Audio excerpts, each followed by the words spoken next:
A woman out shopping thought it was her lucky day. A man and woman approached her in the shopping center parking lot, told her they found a wallet full of cash and that she could have a share. I am on a dock right now. We are literally right on the water, and I can show you this scene very, very well here. Now we're going to pan over. Tim is showing you right now. These are the shrimp boats that are on fire. We've actually got sparks flying off of this. We've got buildings here as well, and those sparks are absolutely flying now towards the buildings. They really are very emotional about this issue. Opponents of the merit pay bill are not giving up hope. In fact, they are being very, very vocal tonight. You can see the scene right back here. They are holding protests just like this one across the state tonight. Take a look at this. You can see the bus right there smashed into the front of this apartment complex. They are actually getting ready to remove it right now. Dante, why did you do it? Why did you do it? Get yours, boy. And you have just seen Dante Morris being taken to the Orient Road Jail live here. He did come walking out in a white jumpsuit. They put him in a police cruiser. People here screaming things at him. They put him in that cruiser very, very quickly, and then it absolutely flew out of here en route to the Orient Road Jail. Take a look at the scene here along Bayshore. That is Bayshore Boulevard. It literally looks like a river, and then you can see the white caps coming over the wall, just making the situation on the street even worse. 2 houses in this neighborhood were hit on the 4th of July. This one has the worst damage. Take a look at this right back here. You can see the front door. There on the ground is where they actually put the fireworks, and then you can see how the flames shot up the door all the way up there to the top awning. Look how badly that is damaged. This entire front porch is going to need repairs. The Pasco County Sheriff's Office says 2 people set off fireworks at these houses on purpose, and it was all caught on tape. Take a good look at this surveillance video. It shows someone going up to Ernie Van Glon's door on the 4th of July. The suspect tries to light fireworks on the front porch, rings the doorbell, and runs away. Van Glon says he was lucky the fireworks were duds. And them ringing the doorbell, it's pretty clear that they wanted to cause an injury, because this type of mortar would blow up in your face. And I mean, if they blew out the glass, I mean, the possibilities are endless. That it could have caused serious injury or even death. He says there's just a singe mark on the stoop, but down the street, deputies suspect the culprits hit again. This time, the damage was far worse. William Bagley is house sitting for a friend and heard a loud boom. I walked to the front door, opened the door, and it was just a wall of flames. I mean, it's like something you would have seen out of a movie.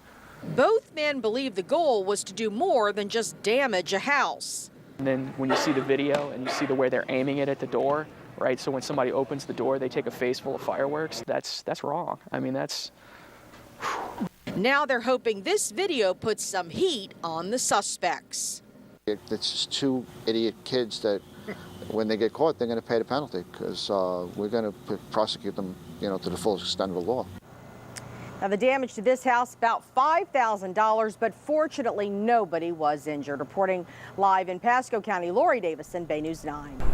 This is the end of an era.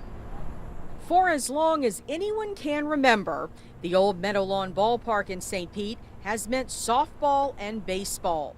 Now its days are numbered, but it's coming alive just one more time. In the air, go! 3 on the ground, go! 4 outfield! Go, go, go! Recently, the field's been home to the St. Pete Beach Sharks girls softball team. Since the field's being sold, this is the players' last time taking the mound. It's very tough. It's very tough. There's so many memories right at this park. Go 3! Many of the kids grew up here.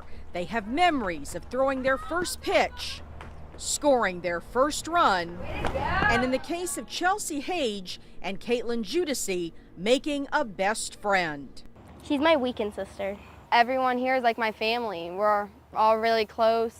We have sleepovers all the time, and it's kind of hard to see everything go. The girls say they'd hoped their own children would be able to play here one day. The thought of losing the field brings them to tears. Yeah, that's where I grew up. It's my home. Infield, Before go 2! they say goodbye to the field for good, You can't take the field home with you, right? So I got you the field to take home. The coach gives each player a locket filled with clay. It's shaped like a heart, symbolic, because the girls say they'll carry the memories they made here close to their hearts forever. And I really hope that other people get a chance to just, have what I have right now and be grateful for it. Ready? Sharks on 3. 1, 2, 3. Sharks on 3! Sharks on 3! 1, 2, 3, sharks! In St. Petersburg, Shark bait! Hoo-ha-ha! Laurie Davison, Bay News 9. It was a dark stretch of I-275 in Tampa on a hot July night in the summer of 2012. 20-year-old William Angel was heading home with 2 close friends after a night out. They were young, life was good.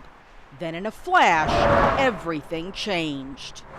The next morning at 6 a.m., the Florida Highway Patrol came.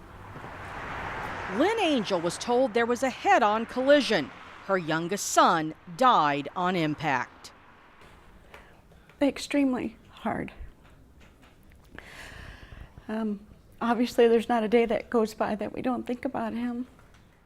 23-year-old Christopher Ponce is accused of driving drunk and going the wrong way on the interstate, causing the deadly crash. Ponce was put under house arrest and ordered to wear a GPS monitoring ankle bracelet until trial. The Hillsborough County Sheriff's Office says on May 9th, he took that bracelet off and disappeared. This is not fair to William. So William's family is taking matters into their own hands. They've created a website asking people for information about Ponce and where he might be.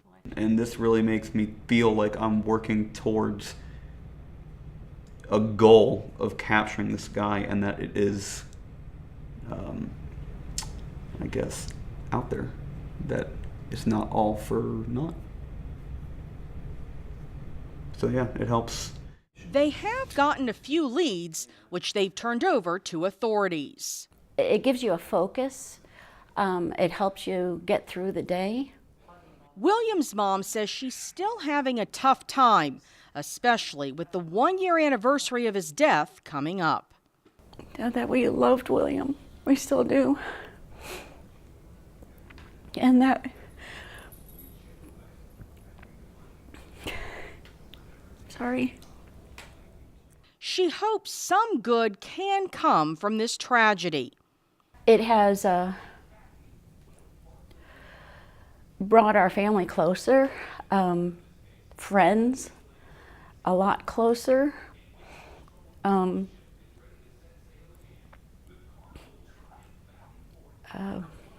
Stronger, even though,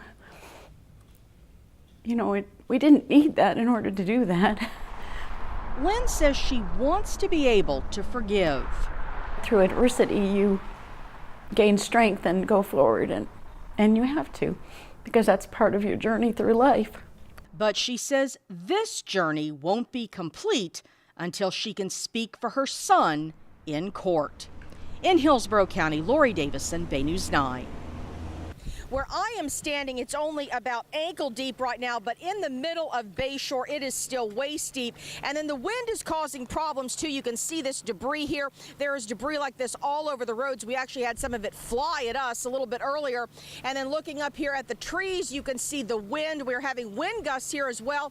There was actually a tree down in the middle of Bayshore Boulevard a little bit earlier tonight. And Kim and I saw several other trees that looked like they were about to fall down. Residents here say they haven't seen it this bad in years. Curious onlookers gather to check out the usually busy Bayshore Boulevard, but right now it's hard to tell where the bay ends and the boulevard begins. You know what? This is when waterfront property isn't so sexy. Residents are keeping a watchful eye on the situation as the rising water laps close to homes. Some wade over to the seawall, the whitecaps shooting straight towards them. I was walking along the seawall and all the waves were just crashing all over me. Look how long it takes these kayakers to make it just a few feet going against the wind. It was really shallow, but now that I go out there, it's like right here, even in the grass, so that's scary. Down the road, some blocks are drying out. Residents hoping things get back to normal soon.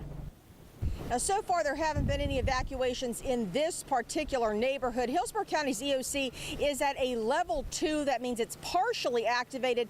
They did decide today not to declare a state of emergency in Hillsborough County, but they are planning on observing and assessing the situation overnight and meeting again tomorrow to see where things stand. Reporting live in Hillsborough County, Laurie Davison, Bay News 9.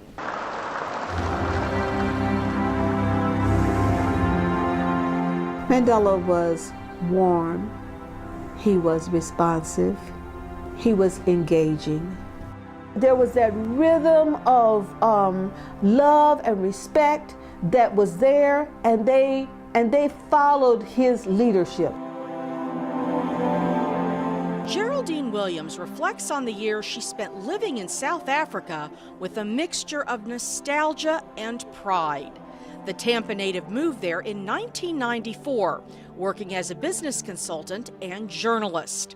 She had the unique opportunity to be an observer for South Africa's first democratic election when Nelson Mandela came into power. Williams saw firsthand the difference it made, particularly to the African community. Before, they wouldn't look up. They made no eye contact. They would look down. And then after the election, it was, what do you think about our election? What do you think about our new president? What do you think about our new country? They felt a sense of exhilaration. Williams and her son, Walter Smith, made a personal connection with Mandela after Smith became friends with his granddaughter. They were invited to the president's compound for Christmas one year. Williams agreed to go only if she was allowed to decorate and make a traditional holiday feast. He was so humble and so kind and so gracious. I'm in his house and he was making me feel so very comfortable. It was my biggest wow moment, I'd have to say, my biggest wow moment. Mandela even called Williams' mom here in Florida to wish her a Merry Christmas so she wouldn't feel left out. It was beautiful for me to see the exchange, and that was my mother's last Christmas, and it was a Merry Christmas because he made it that way. Their paths crossed several more times through the years. Williams says Mandela always seemed most comfortable around children. The children were drawing him in to their world, and they were dancing. It was music going, and you know, the president has moves. I mean, he was going right along with them. She and Smith say Mandela leaves a country very different from what it was for most of his life. His legacy is one that actually transformed a nation from something that was very, very ugly and brutal into something that's very beautiful and kind and gracious with a lot of unity. They say that's what will live on in history and in their hearts long after his death. Laurie Davison, Bay News 9. This is actually a remarkable story. I have never seen anything quite like it, and it does have a happy ending. Dozens of people gathered here at this pond in Carrollwood tonight to help a duck in need. For Archie, the resident Muscovy duck at the Twin Lakes Townhomes in Carrollwood Village, things have not been going so swimmingly. About 6 months ago, someone shot an arrow at the duck, hitting him between his tail feathers. Oh, once you see this duck, you too will be trying to help it. It's pathetic. Archie was wading through life okay. He enjoyed getting his daily bread and managed to swim in the pond. But Wildlife Joe feared for his safety. If I didn't get it, and it did fly into some shrubs out in the woods, it could have got caught somewhere and not being able to get out and starve and died, or got with a predator. A lot of people consider these ducks nuisance animals, rather destroy them than save them. I'd rather save it. So a group of neighbors and concerned duck lovers got together. So if we end up having people around the pond and he tries to fly over us, he's going to divert himself from trying to get past you. With Wildlife Joe leading the charge, they made nets out of bed sheets and circled the pond, trying to capture Archie and get him some help. We hope this works. First time is a charm. More than an hour ticked by, but Archie wasn't having it. The duck ducked and bobbed, giving his would-be rescuers the slip time and time again. Finally, with several people helping out, neck deep in the water, they had Archie cornered, and one of the Good Samaritans managed to grab him. Like, it doesn't really know that we're trying to help him, but I guess it just feels good to just, get him safe. Wildlife Joe carried Archie out of the water, and the rescuers were able to remove the arrow without hurting him. He survived months with that, and he eluded all of us that were in the water, going under, going right between us, and I mean, that's a special duck. Wildlife Joe calls it a tale of true survival. Being able to get him, I'm happy. I'm blessed. Now, Archie is at a vet's office right now being checked out. If he is okay, they plan to bring him right back here to his favorite pond. Reporting live in Hillsborough County, Laurie Davison, Bay News 9. Talk about a bonding experience for that neighborhood. They're going to be talking about this for weeks. Definitely. I love it. Thank you. What a good story, Laurie. Thank you.